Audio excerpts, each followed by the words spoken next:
আমরা কি এখানে কান্নার জন্য এসেছি? আমরা এখানে কিসের জন্য এসেছি?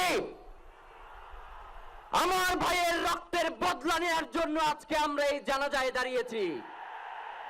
প্রিয় ভাইয়েরা, আজকে কবি নজরুলের যে বিদ্রোহী দুটো লাইন, যাকে ওসমান হাদি তার আদর্শ মনে করত, আমি চিরবিদ্রোহী বীর, বিশ্ব ছড়ায় উঠে আজি একা, চির উন্নত শির।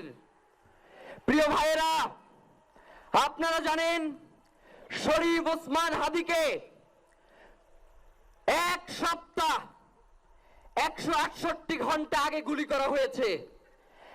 এখন পর্যন্ত কি তার খুনিকে গ্রেফতার করা হয়েছে?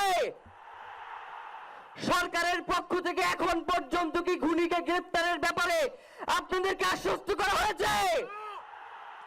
তারা কি এখন পর্যন্ত আমাদেরকে জানিয়েছে যে খুনি কোন জায়গায় রয়েছে?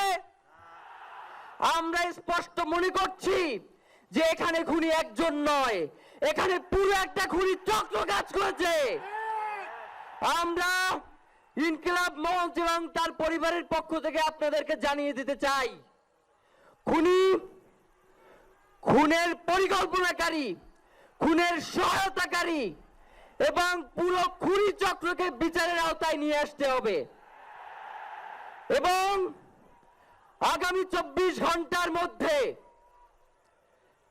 স্বরাষ্ট্র উপদেষ্টা এবং সহকারী উপদেষ্টা খোদাবক্স তাদেরকে জনতার সম্মুখে এসে তারা এই খুনের ব্যাপারে গত এক সপ্তাহ ধরে কি পদক্ষেপ নিয়েছে তা জনসম্মুখে জানাতে হবে। যদি তারা জানাতে না পারে তাহলে তাদেরকে পদত্যাগের জন্য প্রস্তুত থাকতে হবে। আমরা ইনকিলাব মঞ্চ কোনোভাবে এই শরীফ ওসমান হাদির রক্তকে বৃথা যেতে দেব না। আমরা ঘোষণা করতে চাই, শরীফ ওসমান হাদির রক্তের মধ্য দিয়ে বাংলাদেশ ইনসাফ কায়েম হবে। আপনাদেরকে তিনি বারংবার বলেছেন, বাংলাদেশের স্বাধীনতা, সার্বভৌমত্ব রক্ষা এবং ইনসাফের লড়াইয়ের জন্য আমাদেরকে যদি জীবনও দিয়ে দিতে হয় আমরা জীবন দিয়ে দেব, তবু ইনসাফের লড়াই ছাড়বো না। সুতরাং প্রিয় বন্ধুগণ, আমাদেরকে ইনসাফের লড়াই লড়তেই হবে। আপনারা রাজি আছেন কিনা? এবং সেই সাথে আমরা আরো বলতে চাই, সিভিল মিলিটারি ইন্টেলিজেন্সের মধ্যে ঘাপটি মেরে বসে থাকা আওয়ামী দোসরদেরকে চিহ্নিত করে গ্রেফতার করতে হবে। প্রিয় সংগ্রামী বন্ধুগণ, শরীফ ওসমান হাদির পরিবারকে জানানো হয়, রাষ্ট্রের পক্ষ থেকে আপনাদেরকে যদি কোনো সুবিধা দরকার হয় আপনারা আমাদেরকে বলবেন। আমরা শরীফ ওসমান হাদির পরিবার থেকে রাষ্ট্রকে জানাতে চাই, যদি এই রাষ্ট্রকে রক্ষা করতে শরীফ ওসমান হাদির পরিবারের 5 সদস্য, তার ভাই এবং বোনদের যদি রক্ত লাগে তারা দেওয়ার জন্য প্রস্তুত রয়েছে, তবুও এই খুনিদেরকে চিহ্নিত করে বিচারের মুখোমুখি করতে হবে। আমরা আপনাদেরকে আরেকটা ঘোষণা দিয়ে আজকের বক্তব্য শেষ করতে চাই, ওসমান হাদির নিরাপত্তার জন্যই কোন জায়গা থেকে তার লাশ নিয়ে যাওয়া হবে আমরা জানি না। ওসমান হাদি ভাই কি মৃত?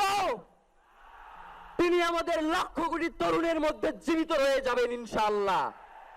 আপনাদেরকে জানিয়ে দিতে চাই, কোন ধরনের সহিংসতা ছাড়া আমরা যেহেতু ওসমান হাদির লাশকে আমরা জাতীয় কবি কাজী নজরুলের পাশে দাফন করার ব্যবস্থা করতেছি, আপনারা সবাই এই প্রোগ্রাম শেষে জনতা মিছিল নিয়ে শাহবাগে চলে যাবেন। আমরা ওখানে গিয়ে আপনাদের সাথে দাফনের পরে কথা বলবো। হয় বাংলাদেশের স্বাধীনতা, সার্বভৌমত্ব থাকবে, বাংলাদেশের ইনসাফ কায়েম হবে, নয়তো আমরা বাংলাদেশের জন্য রক্ত দেওয়ার জন্য সবাই প্রস্তুত রয়েছি। এবং ইনকিলাব মঞ্চ ব্যতীত কারো কোনো প্রোপাগান্ডায় আপনারা কোনো ধরনের সহিংসতার পথ বেছে নেবেন না। আমরা ইনকিলাব মঞ্চের পক্ষ থেকে আপনাদেরকে জানাবো কখন কি ব্যবস্থা গ্রহণ করতে হবে।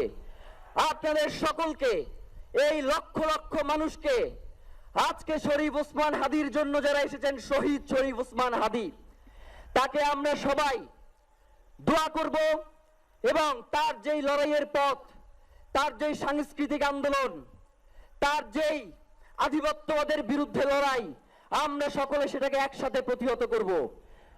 বাংলাদেশ জিন্দাবাদ, ইনকিলাব জিন্দাবাদ, নারায়ে তাকবীর, নারায়ে তাকবীর।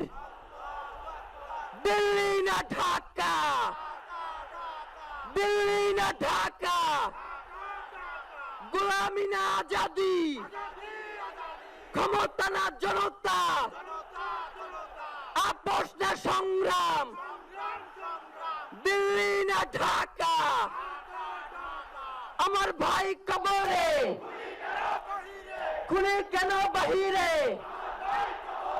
আমরা সবাই হাদি হব,